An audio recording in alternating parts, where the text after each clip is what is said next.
Hey team, this is Grant David Collins, and welcome to Basement Philanthropy, a place for people who do not want to wait until they're rich or retired to create meaning, impact, and connection with their money, regardless of the amount. On this episode, we're going to be traveling outside of Utah to Idaho in order to explore the personal philanthropy of Abby and Landon Barney. So let's get started.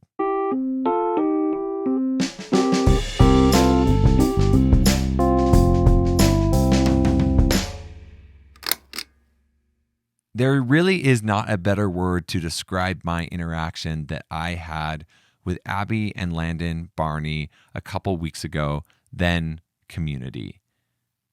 For maybe the first time since I started Basement Philanthropy, I have felt a expansion of this movement that we are creating. And that expansion is happening across the United States. And so it was so fun to be able to speak to Abby and Landon, even though they are not here in my local community. Just like with everything else we're doing here at Basement Philanthropy, we are learning as we go. And so you'll notice that the quality of audio on this episode is a little bit off. And we are working on it. We're learning a lot here. But the content is so good. I'm thrilled that you actually get to participate in this conversation. And I wish that you could listen to all of it. It was over 2 hours that we had to condense down as much as we possibly could without losing the meaning. I believe we've absolutely done that. So enjoy. Let's talk a little bit about giving. And what I am interested in here, perhaps more than any other interview that I've done so far, is what is the motivation behind the outcome right now that has occurred in terms of where does this what I perceive as a nature of giving or a desire of giving, like where does that come from? Yeah, so outside the 12 days, because it seems like everyone's been impacted by the 12 days. 12 days follows me everywhere. Get out. I know you want to hear it. The 12 days saves lives, bro. 12 days of Christmas can just go and chuck itself off a cliff. Hey, dude, as long as we're good for 12 days, I think we've checked the box, right? No, I would say that my dad is always the guy who just like raises his hand. Hey, like there's some opportunity. Can you serve? Yeah, I'll be there. Like he was always like that. And my mom's a fourth grade teacher, so teachers naturally are always giving to their class, giving of their time. And then one of my brothers actually has a physical disability. And so as a family, like just rallying around him and just realizing that there are some differences in lifestyles that come along with that, and having to put somebody else before yourself. And at times I was the youngest brother and still impatient and still beat up on each other like normal brothers. But I would just say that there kind of came a point where I found that like giving of like my time, just serving others would allow for relationships that may not have come naturally, where maybe I had difficulty with a person. I would turn to service, and then the relationship would improve. I'm going to do some more thinking around this point because it's something that deserves maybe even like a full podcast episode around, because that really clicks for me. I really like that a lot. Abby, tell me what your kind of giving history looks like on your side. So growing up, I feel like, I mean, my parents were both very service oriented. They gave their time. Like my mom was in this book club. They called it a book club. I'm still not sure if they actually read books, but that's not the point. The front. She's in this book club. It was a front for something different. It was a front for something different. But there's a group of really close friends. They got together every month, and they would help each other with different things. And as we started getting older, and sons and daughters were getting married or going to prom, like they would all get together, and they all had different skills. Like my mom's a florist, and one of them's a photographer. And they were all just like very artsy, and they all had different skills, and they would get together and they would like,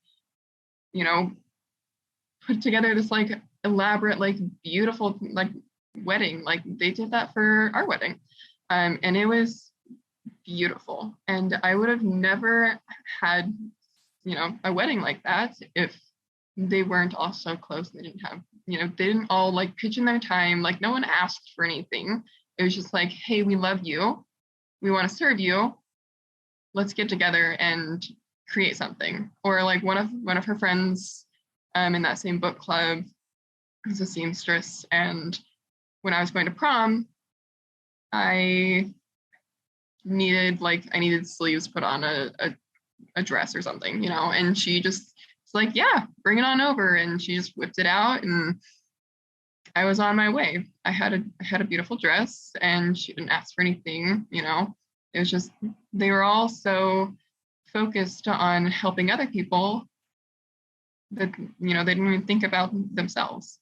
And I think that's kind of where my sense of service came from, was just the people around me.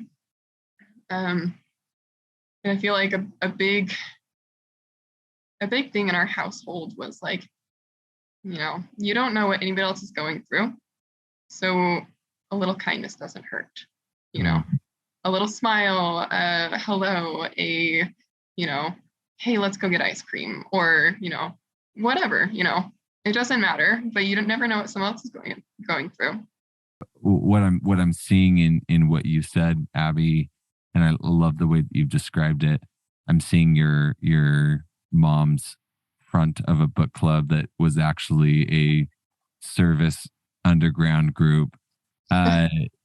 Just not only helping the people that they were involved with, but just like the ripple effect of what that has created in you. Like Exactly. what a beautiful thing to be able to see and to recognize. And it just goes to show that the people that are actually impacted by us getting involved with giving and philanthropy and volunteering are not always, or maybe a better way of putting it, are not only the people that are on the other side of whatever that act is. Like there's this ripple effect that we don't even see, we don't even understand, we don't even completely like comprehend. And you're just like living proof of that. As you all are dating, uh, tell me how money and giving start to show up in that process. I'm trying to think of like instances when we were dating, when that kind of thing came up. Okay, I'll start with this. Landon is we keep a budget, and he's kept a budget for as long as I can remember. And that was his one thing. He's like, when we're married, this is once we decided we were married, we're going to get married. But like, once we're married, like we're keeping a budget. I'm like, okay. And that kind of bugged me for a little bit. Right. But after a while, I started to see the benefits. I'm like, wow, we're saving this much, and we're able to like, we're able to do things for other people instead of, spend that money on ourselves. And I think that's kind of where my mind started to shift. It's like, oh, like if I limit myself here, maybe we can do something else here. Maybe we can do something for someone else. And we actually like semi-recently, like in our budget, created a separate spot for giving, like for philanthropy, like outside of other like, giving like towards church things. It's like a completely separate space where like, this is money that like we can do whatever giving we want with it. Yeah, Abby, I have been looking for the right way to articulate why somebody would want to get involved with budgeting. And I think what I'm going to do is I'll just play them what you just said about why you feel like that kind of opened you up. Is that you saw in budgeting, in putting some boundaries around your spending, you saw the ability to get the things that you still needed for yourself.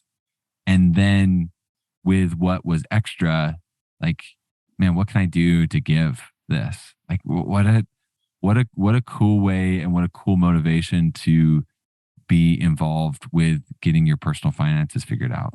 Like, I love what you said there, Landon. I want to give you a hit at this as well, and from another perspective, in terms of, it's likely that the way that you budget has probably shifted since you have been in a relationship with Abby. And I wonder if you could like tell me the other side of that story, meaning like what shifted on your side as you started to be in a relationship with Abby around personal finances. How did that change for you? I'd say, yeah, for sure, it was definitely like learning how to teach and how to express how it was important. And then once she could see like the power of budgeting and what we could do, and realizing we have enough, we have enough for our needs, like um, we're good. And I think that was compounded just by um, just the lifestyle that I grew up in, even Abby as well. Just like we we grew up in families where even though we had sufficient, we lived on less than we could have, I guess. Yeah. Yeah, there's this question that I've been hearing a lot recently, and the question is like, what is enough? And there isn't a right answer to that question. It's a question that everybody has to come to individually and to be around. But the challenge is in a consumer focused lifestyle that we all are in here in America. Uh, we often don't take time to think about what is enough, and it's so easy to be driven by your socioeconomic status, uh, that you work so hard to get to this position or get this certain house or car or raise or office or whatever it is, and you think it's going to be enough. And then, I mean, how many wealthy people say over and over again, like, it's not worth it, or it's not what you think it is. But we all still like run off the cliff together. And what's been interesting to me, we're all kind of in a similar age group here. I've been running through that myself. I've had some pretty serious conversations with myself around what is enough for me. What do I really care about in life? And one thing that's really coming up for me in this conversation that we're having is, when is the last time that somebody has asked themselves that question or given themselves space to think about that? Or as a couple, when have you come together to ask yourself, like, what is enough? And the beautiful thing about asking the question, what is enough, is that you likely will pick a number or pick some sort of level that is like reasonable or below what your earning potential is or whatever. And the excess, what Abby has already laid out perfectly, is what you can start to really look at creating and developing and like giving back, or doing something that you never thought was possible with that money. And man, if I could have people answer one question, it would probably be that. Like, what is enough?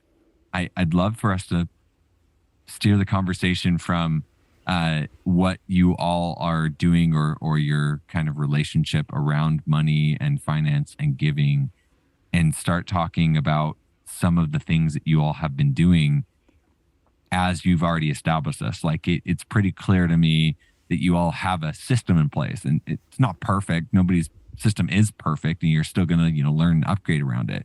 But it's clear to me from our conversation that there's a system in place and you're doing stuff with it.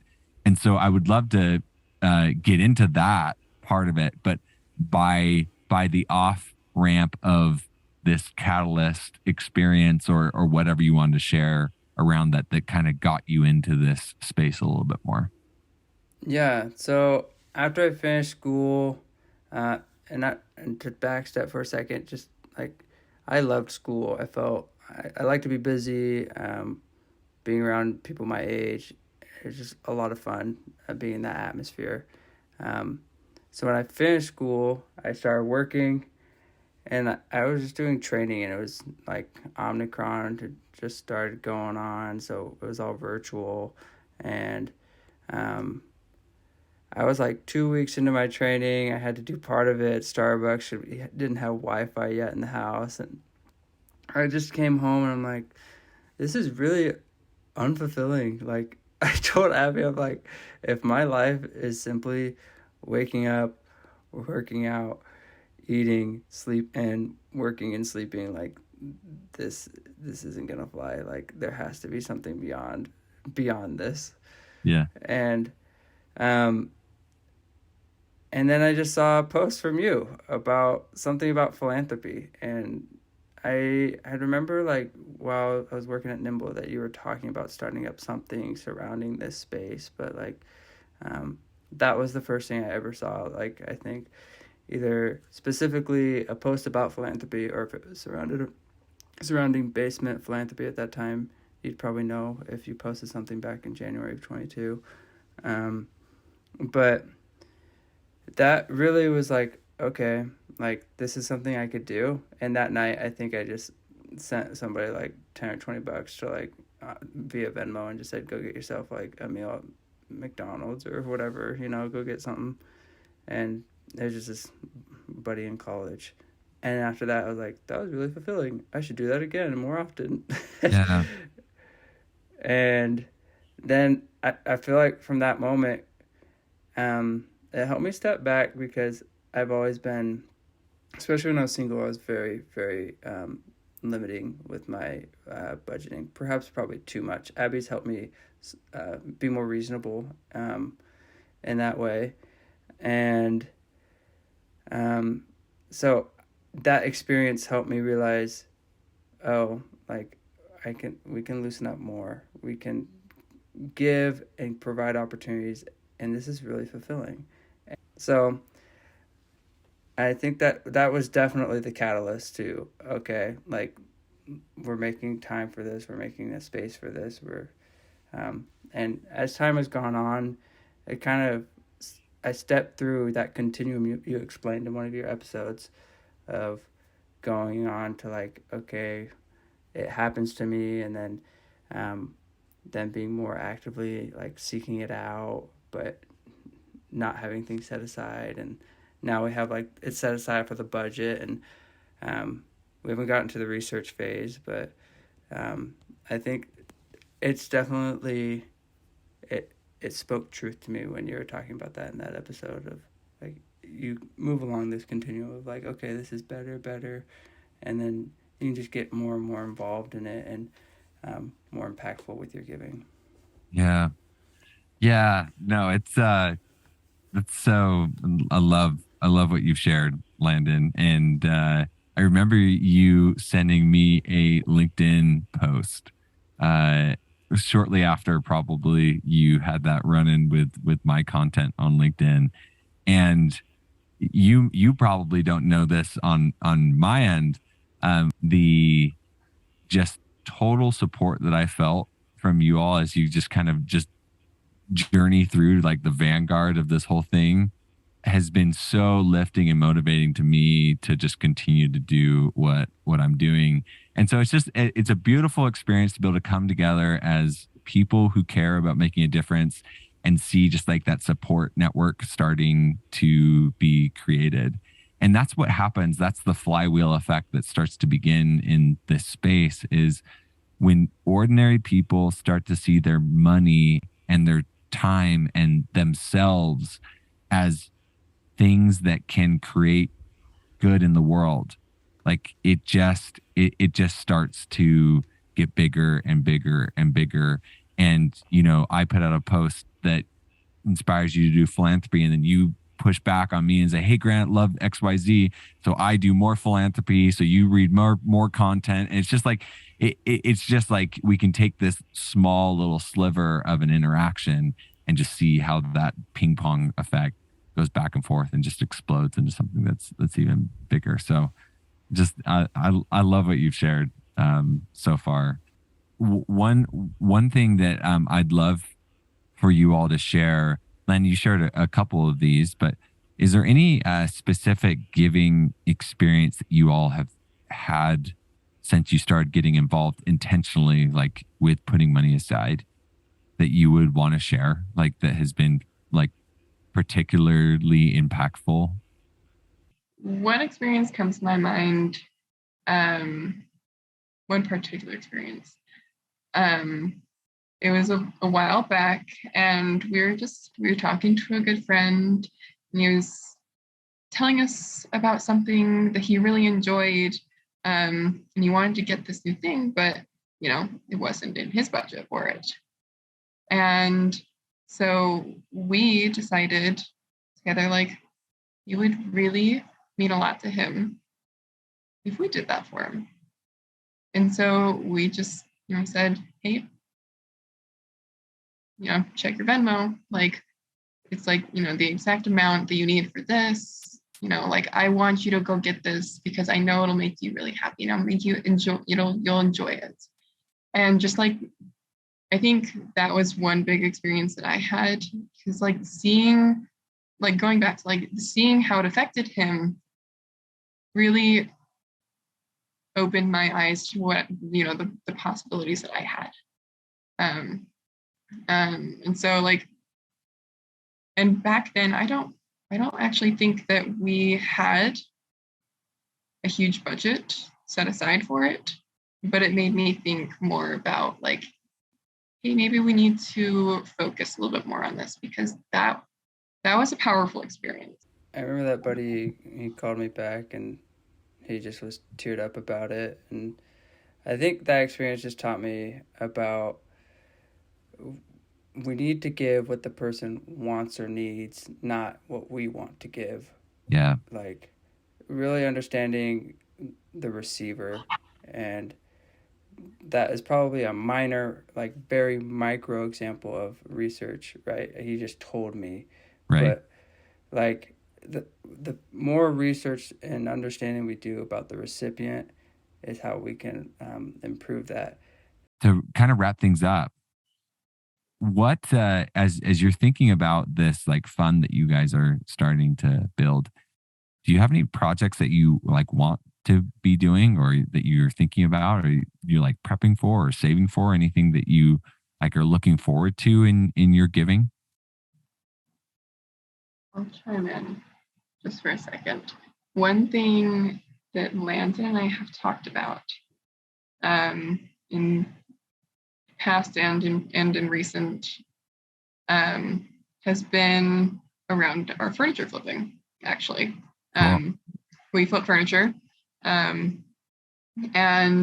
at first it started out as kind of, a fun extra way that we could work together, bond and like earn a little bit more date money.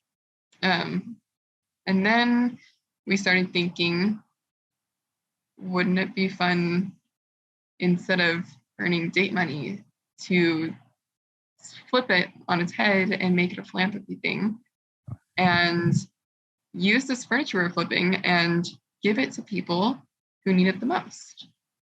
I love taking furniture and making it beautiful again, turning something that someone probably would have thrown away and making it something new. And what's the best way to do that besides, it's like taking that new beautiful thing and putting it in the hands of someone who needs it the most. And that is sat with me it's just in a very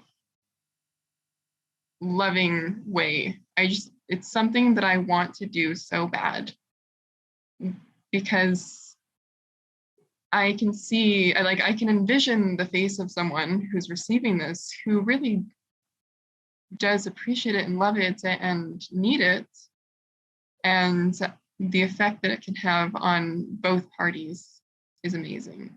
And I think sometimes with giving, or a lot of times we say, like, it's not about me, and it's not, but the effect that it has on you or me pushes us to do more. And so we want that to be a positive experience for ourselves. And so finding those individual ways, like we were talking about research, finding the people who need it is really important. And finding ways that like inspire ourselves. And so furniture inspires us, and finding people who need it is the best way to do that. I don't know. That's just something that I've thought about, and we as a couple have thought about a lot, is taking that skill that we have and turning it into something we can give. Oh man. Yeah. The question I just thought of as you were talking about is like, how impactful could a piece of furniture be? And I'm not asking that with like a critical like notion. It's like, it's just a couch. Like, when you like, it's not going to be that great. No, like I'm thinking about like as an open question, and the image that I had come to my mind as you were talking, Abby, was like a piece of furniture that is, always there as like a reminder of somebody's support or belief in who you are, and could be motivating and like even like passed down from generations to generations, and like that. Yeah, that, I mean, you don't have to sell me on that idea. I'm already there. I think like it to add to that, it's just super cool like when you see people who use their skills to serve others. Like we have a neighbor 2 doors down. He was an auto body painter, like super handy, and he's just come over and helped us with things around the house that like we didn't know how to do. And man, he is just so service oriented. Like his name's Mark, just nicest dude ever. Like he's just so kind. We have another neighbor, Andres. He's been so great about loaning us tools and like just showing us how to do stuff. Like it's almost in some ways just really personal and intimate, like that type of philanthropy, instead of just like giving of your money. And it's encouraged me to think, like, how can I use my skills as an accountant, or as I'm getting more handy, or Abby with public health, like our furniture, like what can we do with the skills that we have to give back to others in intimate ways. Yeah. It's it is a experience that you can't properly write about or shoot a video about or talk about to get involved up close and personally in these things. And it's just motivating. Like there's no other way to describe it. If you have an experience like what you're describing, having had people do in your lives, like it it's just motivating. There's no other word to describe that. And it is one of the reasons why I invite people to get involved with philanthropy in a way that they can touch and feel in the beginning, because it just changes you in a way that donating to a large organization just doesn't. Just can never replicate that feeling. And that doesn't mean that donating to large organizations isn't useful, but it just isn't nearly as motivating as seeing what happens on the ground. Anything that you all would share in closing that's kind of been in your mind as we've been talking, and you don't need to, but just wanted to just make sure there's one last kind of space to speak into any advice that you would share, or just anything that's been on your mind before we close things up here. Yeah, I would just say like philanthropy has really just like it's added in so many ways. It's created relationships. It's helped me combat depression and loneliness. It's helped me be happier, more fulfilled. It's improved my relationship with Abby. It's improved like so many aspects. Even like when you don't think you're gonna hit a financial goal because of it, somehow it still comes together. Like you just learn to like because you're learn to live off less doing philanthropy, you learn to have more like other places you can pull from to still make things happen. There's so many benefits.